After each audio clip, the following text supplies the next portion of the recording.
During the college days, I got a job delivering pizzas late at night. Typically, I would work until about 2 a.m. It was a shitty job and the shop was extremely dirty and falling apart. But I typically made really good tips, so it was worth it. I was 20 at the time, and it's summertime in Florida, so even at night it's still fairly warm. This was my third weekend on the job, so I was still getting used to it. And I'm already a paranoid person, so I preferred just dropping off the pizza, taking my tip and then leaving right away for the next delivery. I pretty much never went inside the person's house. And if I did, I would just step inside real quick but leave the door open. It was pretty close to midnight when I got a delivery to a house on the east side of town. It was supposed to be my last delivery of the night. I pulled up to the house, and it looked pretty normal from the outside. The street was really dark, but I didn't feel uncomfortable. I walked up to the door and knocked. This big shirtless old dude with a beer belly answers the door and tells me to come inside. I got weird vibes from him off the bat.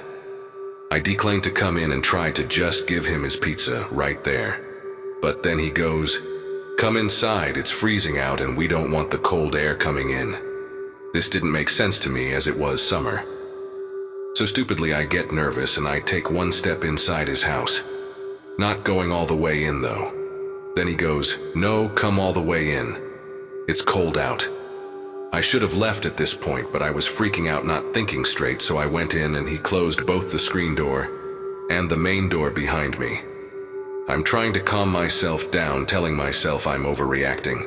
He then yells to his wife that the pizza's here. I can see her in the kitchen cooking, which seemed weird that she ordered a pizza but was also cooking. IDK. I look around their living room and it is filled to the brim with stuffed animals, completely covering the couches, tables, windowsills, everything. It gave me a really weird vibe. Then his wife comes into the living room holding something outstretched in her hand. She walks up to me, and I see that it's some kind of bread cake. She goes, "Eat this banana bread, and don't worry, it's not poisonous." Def. I try to politely decline, lying and saying I'm on a diet. She just stares at me, still with her hand outstretched, waiting for me to take the bread. I don't take it, and then she gets really upset and starts yelling at me to eat the bread. I decline again, but this time I'm not trying to be polite, and I tell the couple that I really got to get going back to work. I'm still holding the pizza too, and thinking about just running out the door at this point. She gives up on trying to make me eat the bread and walks back into the kitchen. Then the man is like, "Let me find some change for your tip."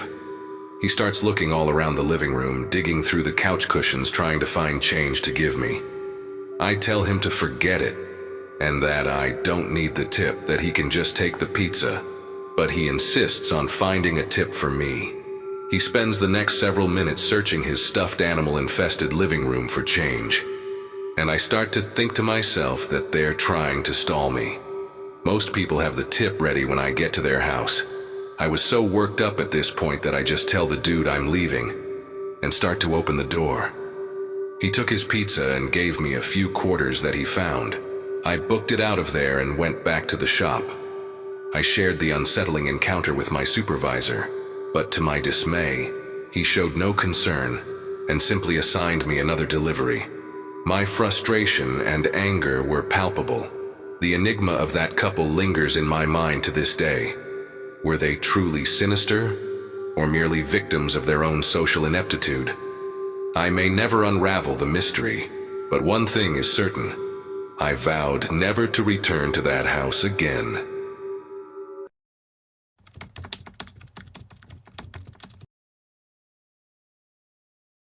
This video is based on a true event.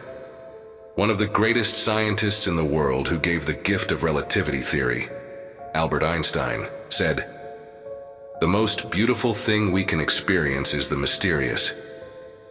It is the source of all true art and science."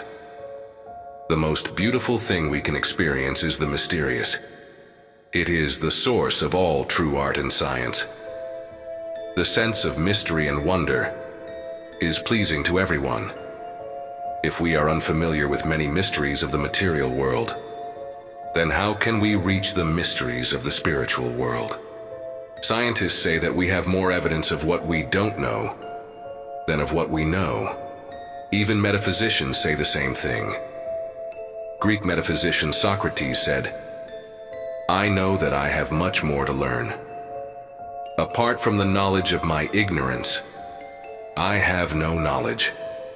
The worldly and otherworldly realms are connected, so sometimes they intersect. Such an event surprises us and excites us with its mystery. There have been many reports of an extraordinary event in the city of Beijing, China, related to bus route number 375. November 14th, 1995 was the day. Dense fog and cold wind were blowing. At that time, route number 375, a night bus, departed from Yuanming Yuan bus terminal for Jiangshan Fragrant Hill. When the bus started, it was crowded with passengers. As soon as it stopped, passengers got off. At one bus stop, the bus was empty. Only the bus driver and a female conductor remained. The final stop of the bus, Fragrant Hill, was still 7 stops away. The bus was heading in that direction. It passed through areas like villages and forests. As the bus moved forward, after about 4 stops, the bus driver and conductor saw 2 people standing on the roadside. Initially, the driver didn't want to stop the bus there, because there was no stop. But the female conductor was sorry that this was the last bus on this route. It was midnight. How would those people go home? Persuaded by her, the driver stopped the bus there. As soon as the bus stopped, those people entered through the rear door. Seeing them, it felt like they were not 2 but 3 people. 2 people were supporting the third person on their shoulders. His head was bowed downwards. His hair was scattered, and his face was covered. Both men were wearing clothes worn by ancient people of China. To avoid any commotion, the female conductor said to the other passengers, "These people seem to work for a drama company. Maybe they couldn't change their clothes in a hurry." Bus number 375 moved ahead from there. The elderly woman sitting behind kept looking at those strange-looking people sitting on the previous seat. As soon as the next bus stop arrived, the young couple got off. The bus continued for another 2 to 3 kilometers. The elderly woman started looking back at the 3 people who looked strange sitting on the back seat. She straightened her head. After about a minute, she stood up and slapped the cheek of the 19-year-old person sitting on the front seat and shouted loudly, "You have stolen my purse. I will hand you over to the police." She said to the driver, "Stop the bus here." The driver said, "You get off at the next stop." I don't think this boy stole your purse, but the elderly woman didn't trust that person. She made a lot of noise. The driver stopped the bus there. The elderly woman grabbed the boy's hand and took him out of the bus. She started walking ahead with the boy. The boy said, "I did not steal your purse. If you don't believe me, then search me." The woman replied, "I know you didn't steal my purse." The young man said, "Then why did you get me off the bus?" The elderly woman said to him, "I wanted to save you from those 3 people, and I wanted to save you too." They were 3 strange ghosts dressed in ancient clothes.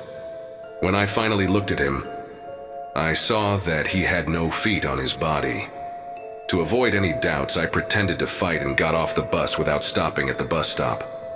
Then both of them went to the police station and reported what happened, and then they went to their respective homes. The next day, on the morning of November 15th, the police found out that bus route number 375, which was running from Yuanming Yuan on the night of November 14th, did not reach the final terminal, Fragrant Hill. It was searched all around, but it could not be found. Cameras on the road were checked at the last stop, but it was not found. The police realized that a mysterious event had occurred. On November 16th, the police found out that the bus had sunk in a lake 100 kilometers away from Fragrant Hill. The bus was removed from the water with the help of a crane. Then it was found that it was bus number 375. The bodies of 5 people were recovered from it. Among those 5, the identity of 2 was recognized as the bodies of the bus driver and the female conductor. His body looked as if he had died just 2 days ago, while forensic and post-mortem experts said that the bodies of the other 3 were severely decomposed, as if they had died hundreds of years ago. How could there be such a difference in the process of decay when all 5 were traveling together in the same bus and died together? When the bus depot was contacted, it was found that the fuel tank of the bus was filled with the necessary amount of petrol. There was not enough fuel to go 100 kilometers from the last terminal. When the fuel tank of the submerged bus was opened, everyone was stunned to see it. It was filled with fresh human blood. It made people realize that those 3 ghosts from the world of spirits had drowned route number 375 bus.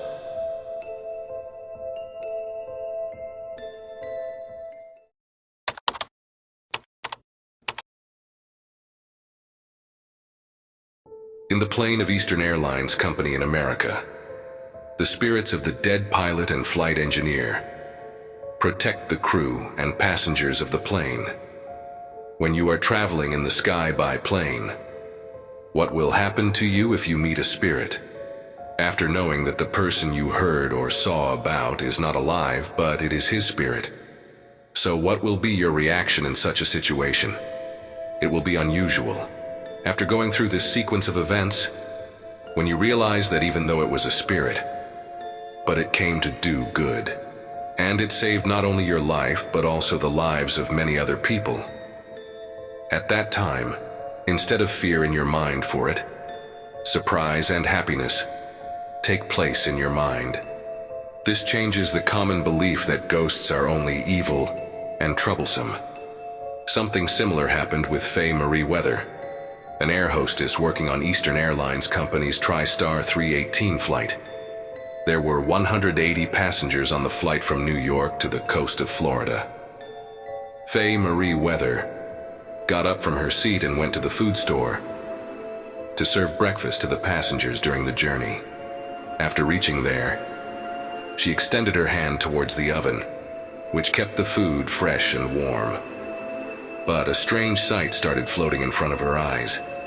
She was about to scream, but she stopped it. A face was visible in the mirror in front of the oven. Its eyes were moving, and its lips were quivering. Faye Marie Weather closed her eyes in fear. After opening her eyes, she saw that there was no face like the one that had appeared a while ago. She thought that it could be her illusion. As soon as she held the handle to open the oven door, the face again started appearing in the glass.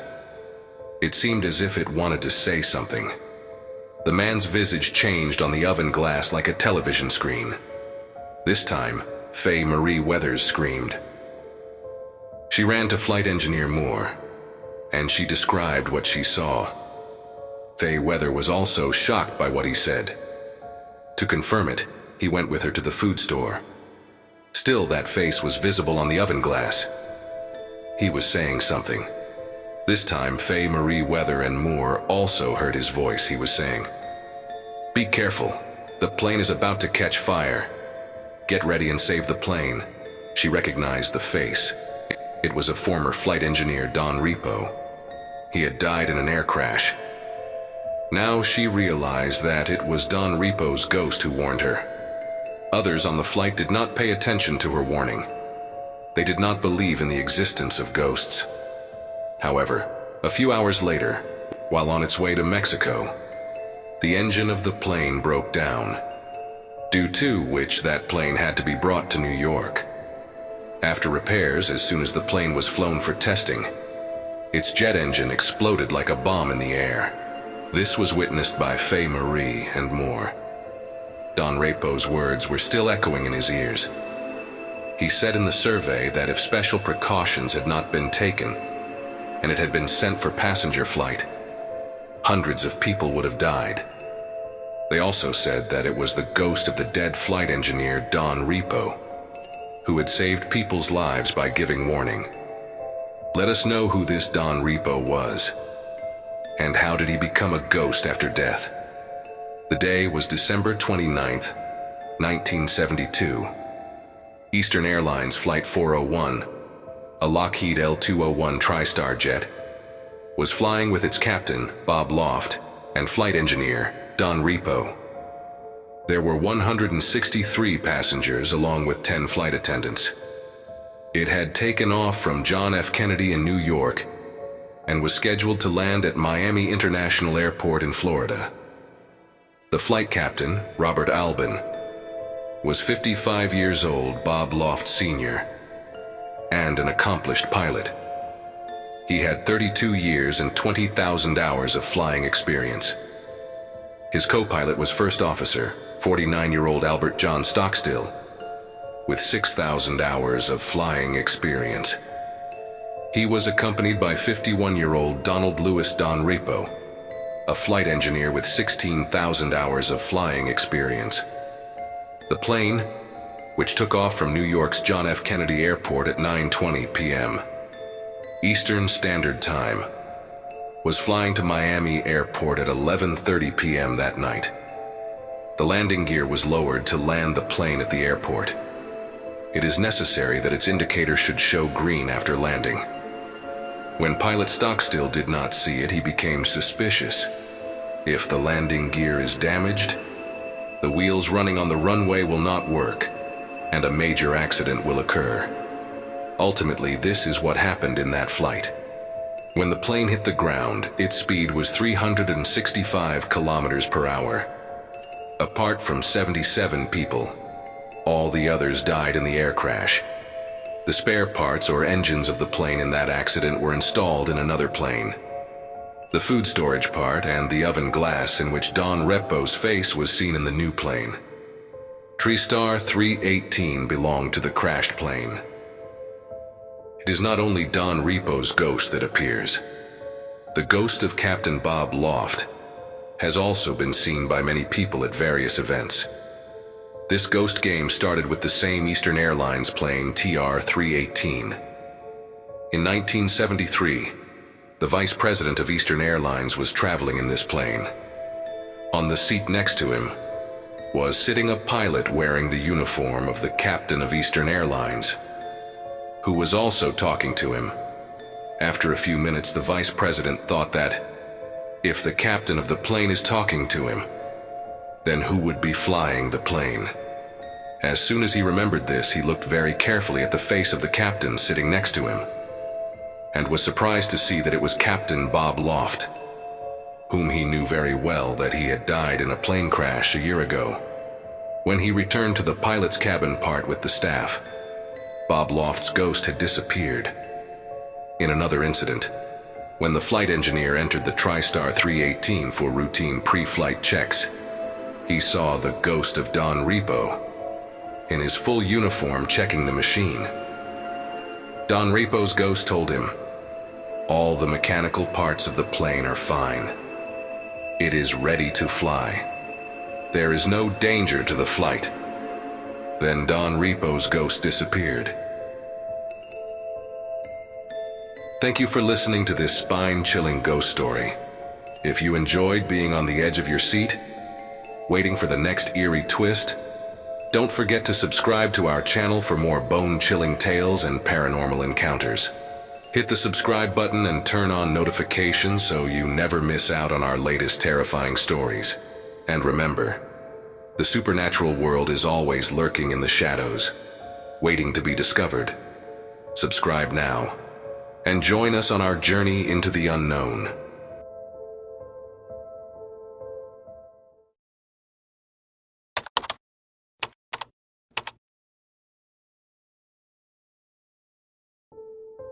While many people of the world believe in ghosts, many people consider it to be just a myth.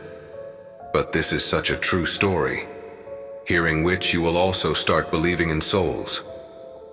This story is also important because it is the story of a country where science and logic are believed, where superstition has no place, Recently released horror film Annabelle scared many people. In Brazil, a woman started killing herself after watching a late-night show of this film. There are very few horror films in the world which can affect people to such an extent. But this story of Annabelle is scarier than Annabelle. In 2015, a film based on the life of a 23-year-old German girl was released. The Exorcism of Emily Rose. The film was scary and it did a good business. But do you know that the story of real-life Emily, actual name Anneliese Michel, was many times more horrifying than the film life? This is the story of Anneliese Michel.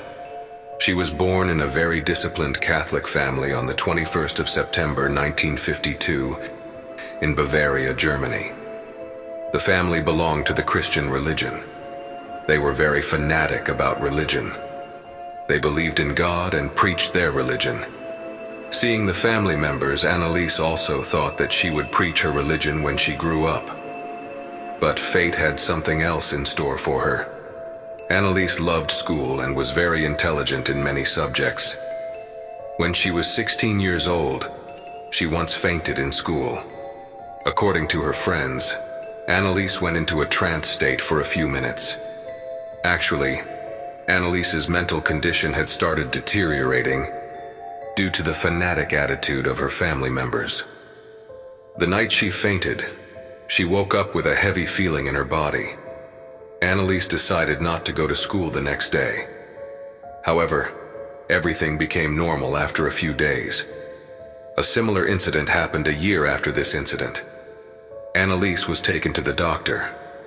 However, the doctor as well as a neurologist said that there was nothing wrong with Anneliese.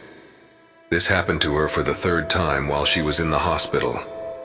This was perhaps the first time when things were becoming more terrifying with Anneliese. Anneliese claimed that she was seeing colors, hearing many kinds of sounds, and was feeling extremely happy. During this time, she was treated for epilepsy and was discharged from the hospital. Despite her mental condition not being good, Anneliese passed school and moved on to college. But her mental condition was deteriorating. In 1973, Anneliese started having hallucinations during prayers. She was convinced that some devil had entered her body. Anneliese was in a very helpless situation. The doctors were not able to help her in any way. The girl's health was getting worse day by day. She used to do strange things. It is said that Anneliese's condition had deteriorated so much that she used to drink her own urine by picking it up from the floor.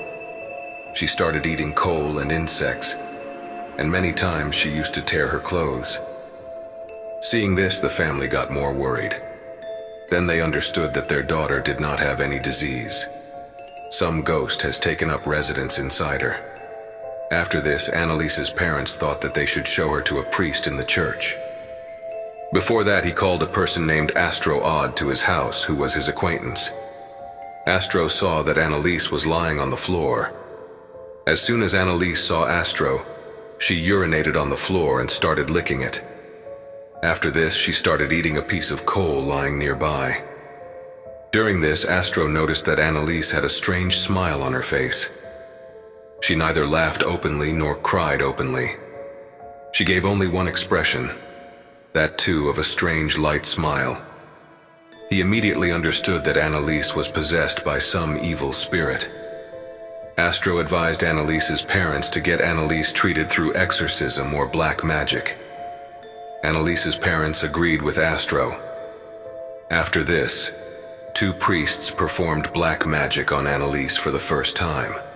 The priests told that not 1 or 2, but 6 evil spirits reside inside Anneliese. As soon as the first exorcism was done, those 6 evil spirits became angry. Anneliese's condition became worse than before. Seeing the bad condition of Anneliese, both the priests performed exorcism again, but the problem was that Anneliese never sat at one place. This was creating difficulty in performing the exorcism. Therefore, they started tying Anneliese with thick chains so that she could sit at one place. Exorcism was performed many times, but Anneliese's condition was not improving at all. During this, both the priests came to know about the spirits that had taken over Anneliese's body. Both the priests told Anneliese's parents that the spirits of 6 people were living inside their daughter. Their names are Nero, who was the last ruler of the Judean Empire of the Roman Empire; Judas Iscariot, the disciple of Jesus, who betrayed them for just 20 silver coins; Cain, the younger son of Adam and Eve; Hitler, the most infamous dictator of Germany; Valentine Fleischmann, the infamous priest of the 16th century, who was dismissed from the Roman Empire on charges of drinking alcohol, creating a ruckus and committing murder. Lucifer is known as the symbol of evil. He is also called the devil of devils. It is said that when exorcism was done on Anneliese, the priests also had to face those evil spirits many times. They often recorded the entire process of exorcism on audio cassettes. This is how they came to know the names of the evil spirits. Actually, when they were exorcising Anneliese, they asked her whose spirits were inside her. Anneliese then took the names of those 6 people. This statement of Anneliese was also recorded in an audio. Her voice was also heard very scary and terrifying in it.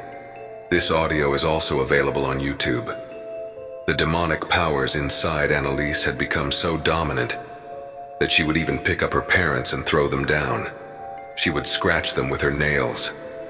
There came a time when no one could muster the courage to go near Anneliese. Everyone was scared of her. Even Anneliese would attack herself many times and get injured. Meanwhile, Anneliese's condition improved a bit. But this happiness was only for a few days. After some time, she even stopped eating and drinking. When the priest asked her why she was doing this, Anneliese would say that the demons inside her did not allow her to eat or drink anything. Gradually, Anneliese fell victim to malnutrition. Her condition had worsened. On June 30th, 1976, she was exorcised for the 67th time. During this, Anneliese said that she was tired now. Now she just wanted to get rid of this body. Then on the morning of July 1st, 1976, Anneliese died. She was only 23 years old at that time. After this, when Anneliese's post-mortem was done, it was found that she had died due to malnutrition. Then the doctors accused those 2 priests of misleading Anneliese's parents. The doctors said that if Anneliese had been given medical treatment in time, she would have survived. The priests and Anneliese's family believed that her soul had been liberated. However, both the priests and Anneliese's parents were held responsible for her death, and all of them had to go to jail.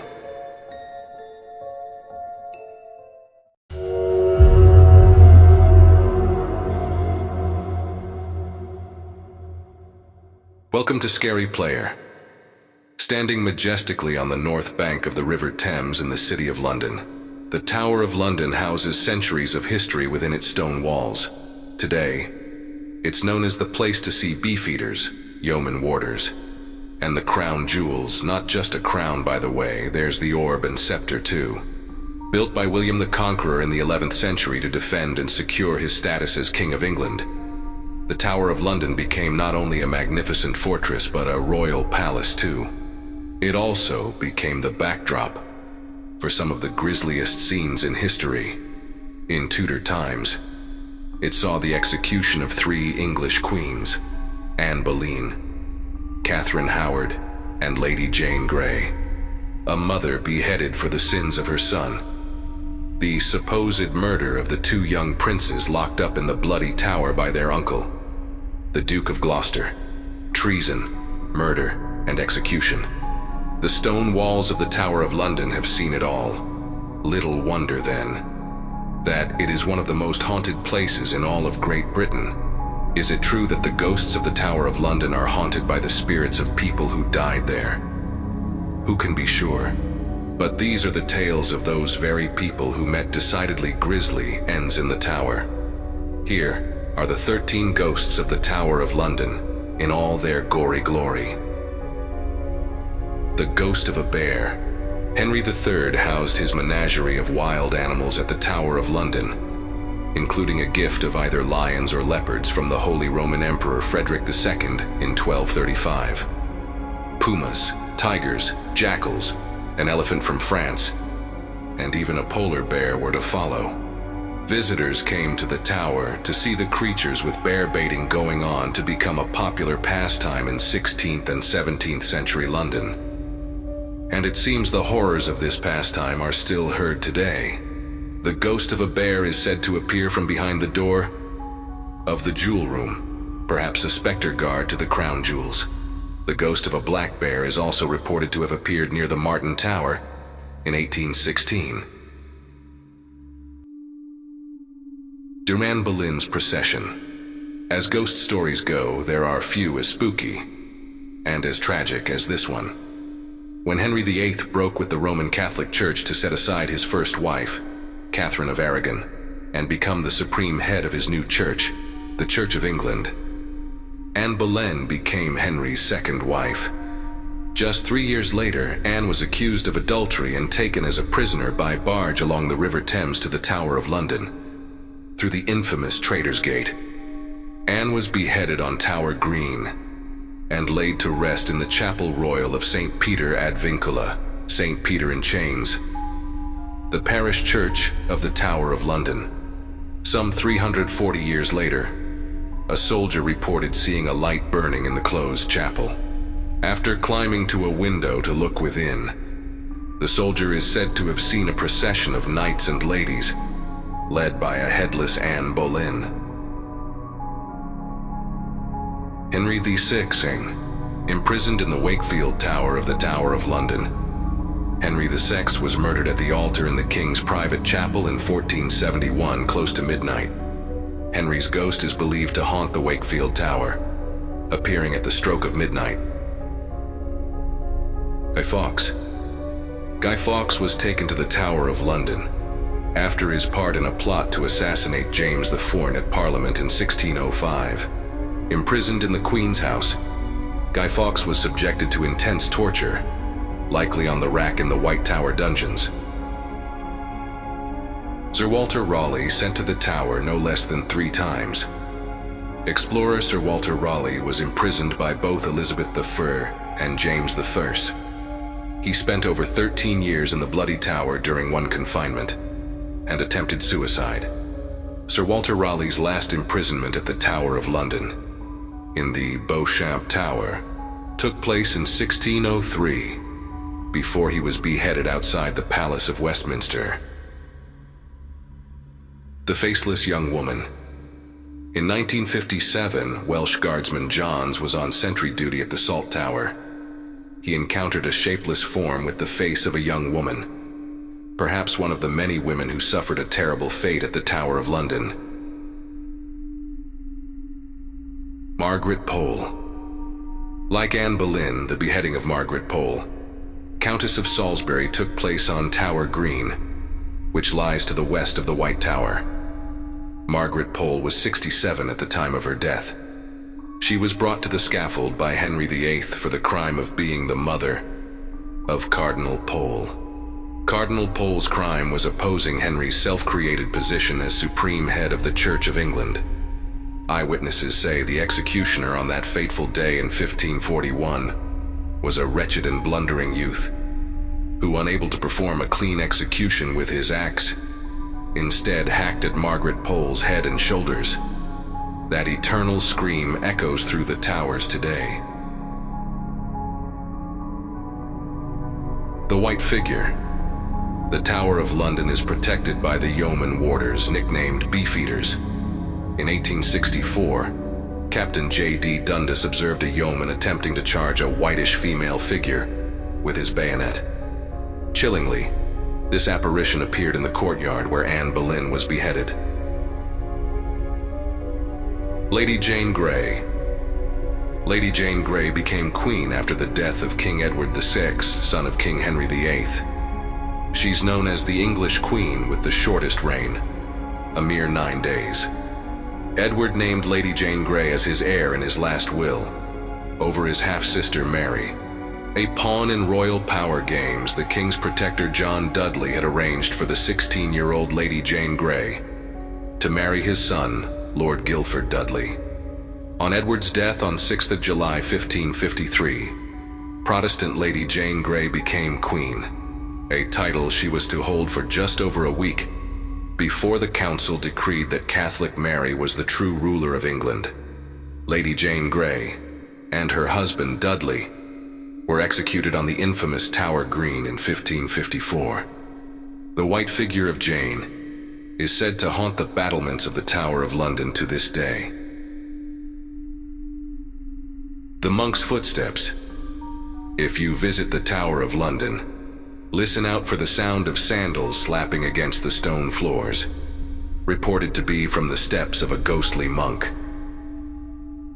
Arbella Stewart. An oft-repeated ghost sighting at the Tower of London is that of Arbella Stewart, cousin to Elizabeth I. Arbella was imprisoned by James I for marrying William Seymour, nephew of Lady Jane Grey, without royal consent.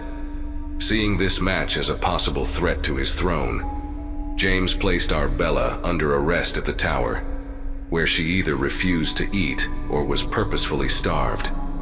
Arbella's ghost is thought to stalk the Queen's house. The young princes. On the death of Edward IV, Edward's young son, 12-year-old Edward, became King Edward V, under the protection of his uncle, the Duke of Gloucester. Wanting to take the crown himself, the Duke of Gloucester imprisoned Edward and his young brother Richard in the Tower of London. Their mother, Elizabeth Woodville, took sanctuary at Westminster Abbey. After declaring young Edward illegitimate, the Duke of Gloucester became King Richard III. Edward and Richard were never seen again, believed to be murdered at the order of their uncle. The bones of 2 children were later found beneath a staircase in the Tower of London. The Nameless Thing. Lastly, the Nameless Thing is a petrifying spirit which follows the guards of the tower as they walk their beat from the River Thames Sally Portal entrance. If you like the story, please like, share the video, and subscribe to the channel.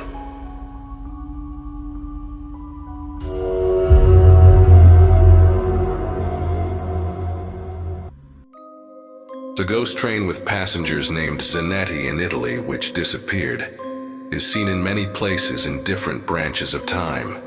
Strange things keep happening in the world. One such mysterious incident is of a train named Zanetti in Italy, which suddenly disappeared with 104 passengers traveling in it, which no one has found out till date. This is the reason why this train is also called a ghost train. In June 1911, a company named Zanetti announced the launch of a new model of a train with the same name. 100 passengers were selected for this. They were accompanied by 6 members of the train staff. These passengers were being provided free travel by the company. Good food and drink was also arranged for them. This free trial was organized by the company so that the invited passengers could appreciate its comfortable, luxurious journey, and thus the use of the train could increase in the coming days, and they could earn good money. On July 14, 1911, the Zanetti train left Rome Station on determined time, carrying 106 people. The train was moving forward, crossing one station after another. The passengers were enjoying the journey. Some were busy eating and drinking, while others were talking. At that time, those who wanted to enjoy the natural beauty were watching the scenery outside from the window of the train compartment, passing through the middle of the Lombardy mountain range. In a few minutes, the train reached the Lombardy Tunnel. This tunnel is half a kilometer long. All trains have to exit from here and go towards the next station. But this time, a strange thing happened. Some people saw a strange cloud of thick white fog covering the opening of the tunnel. Due to this, the train driver reduced the speed of the train a little, and the engine and the front coach proceeded inside the tunnel, breaking through the fog. Then 2 passengers sitting in the rear coach felt something strange in the fog, and they opened the door of their coach of the moving train and jumped out of it. Their coach had not entered the tunnel. Within about a minute of their jumping, the whole train proceeded inside the tunnel, breaking through the fog. Then the Zanetti train disappeared. After coming out of the tunnel, the train was going to stop at a station ahead. Relatives of some passengers were standing there to meet and congratulate them. A lot of time passed, but the Zanetti train did not come to the station. So, investigation started from the station before the tunnel through which Zanetti had passed. From there, information was received that the train had left from here a long time ago. Then the investigation began as to where did the entire train go with its passengers. There was only one track for going in and out of the tunnel, so it was not possible to go to any other track. If it had crossed the next station and moved forward from standing there, it would have definitely been found somewhere. There was no sign of any accident in the tunnel or on the way to its destination. Apart from the 2 passengers who jumped, no one was found anywhere. Similarly, even after a thorough investigation, the train was not found anywhere. When the front part of the train entered the tunnel, 2 people who jumped from the rear coach were slightly injured. Later, they were taken to the hospital and told about the disappearance of the train. Hearing this, they also told about the mysterious cloud of white fog. After this, everyone felt that something was hidden in it. This amazing, strange incident does not end here. It gets even more amazing. The Zanetti train rushed past as it entered the tunnel through an unknown fog. During the 1840s, many people saw trains that looked exactly like the Zanetti, powered by a 3-carriage engine. Only small, horse-drawn carriages existed at that time. An even more strange incident came to light. A record was found that in the 1840s, 104 Italians were admitted to a hospital in Mexico, all of whom had a mental condition. All of them told that they were all traveling in a train from where they came here. They could not tell how they came to this hospital and who brought them. When the train entered the tunnel, there were only 104 Italians in it. 2 people out of 106 jumped off, so this number was also surprisingly similar. He also told the psychiatrist that the name of his train was Zanetti, and it left from Rome, Italy. They were all dressed in a fashion completely different from that worn there in 1840. The psychiatrist said that some of the patients admitted to the hospital had cigarette packets with a manufacturing date of 1907 written on them. How did the Zanetti train, built in 1911, reach Mexico from Italy in 1840, 71 years later? It is believed that Zanetti had reached the other branch of time. An incident like time travel has happened with her. She entered the mouth of a small black hole or wormhole and reached the past and a very far place in no time. It was also seen in a small town named Zavliachi in Ukraine on 29th October 1955. A signalman from Erstville in Russia also saw it running slowly on the track. The Zanetti train, which mysteriously disappeared with passengers in 1911, is sometimes seen reaching the branch of the past and sometimes the branch of the future. The mystery of its disappearance and reappearance after years is a puzzle even for science. Just imagine what would be your reaction if you reached the past or the future like this. Do comment. And if you liked the video, do subscribe to the channel. See you in the next video.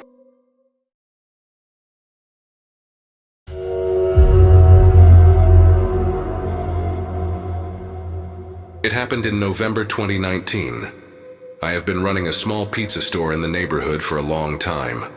I got an order call around 12 p.m. which came from an apartment building number B201, which was located in a remote area. The store was almost closing time, so I was sure there would be no more orders. And to save the $5 delivery fee, I decided to go and deliver it myself. When I rode my motorcycle following the mobile phone navigation, I saw apartment A written on a fairly old wall, so I thought the building next to it would be Building B. So I stopped my motorcycle nearby and went into it. The numbers on the doors were worn out, and all the sensors were not lit, because the building was very old. Although I knew that many old apartments often do not have light, so without thinking about it, I just turned on the flashlight of my cell phone and continued to go up the stairs. In room number 201, there was a talisman, and something was written on it in Chinese. I read it, but I did not find it so important. I checked if the room number was correct or not, and knocked lightly on the door. I heard a woman answer from the front, and I heard the sound of people standing. Then I thought someone was coming from the living room. I could hear the creaking of the floor very well when she walked, probably because it was an old apartment. I was thinking that they did not even need to look for the wallet because they already paid. Maybe there was some other reason. Thinking this, I decided to wait a while. So I waited for 3 more minutes in the dark, but there was no sign of people coming out. I knocked on the door again and rang the doorbell. But even after that, there was no response from the house. But from inside, I heard some people laughing. Different channels were running on the TV. I thought that the person must be in the bathroom. And again, I knocked on the door, but no one answered. I could not wait anymore, so I called that number. Luckily, the call got connected immediately. I said, "Pizza delivery. Please open the door." It seemed that the person who ordered the pizza wanted to give it to his kids at home for breakfast, and he was working overtime till late night. He said, "I am at work right now. Our apartments are in AB section and A2 is in B2 section. I think you have gone to the wrong apartment. People often get confused, but A2 and B2 buildings will be demolished soon, so no one lives there right now."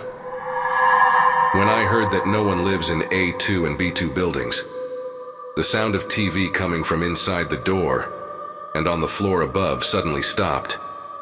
I had seen in horror movies that usually at such times the TV would turn up louder, or something would fall from above, but here it was silent. I said okay and hung up. With my cell phone flashlight, I went down the stairs. It was only the 2nd floor. But as I was going down, the cold had come up to my back neck, and then suddenly, I saw her. As I ran out, I saw all the lights of the building were off. I mean, the lights of 201 and 301 were literally on. I wanted to go back home immediately, but I had to complete the delivery. So I roamed around the building for a long time and finally found Building B. The apartment lobby was lit up, and it looked like people were living there. And when I knocked on the door at 201, the grandma and 2 kids immediately opened the door and took the pizza. I had to pass by A2 because I had left my motorcycle there. I went there again, but there was just silence as if nothing had happened. What was that sound of woman, TV, and laughter that I heard in A2 building? Sometimes when I think about that day, even today, I get goosebumps.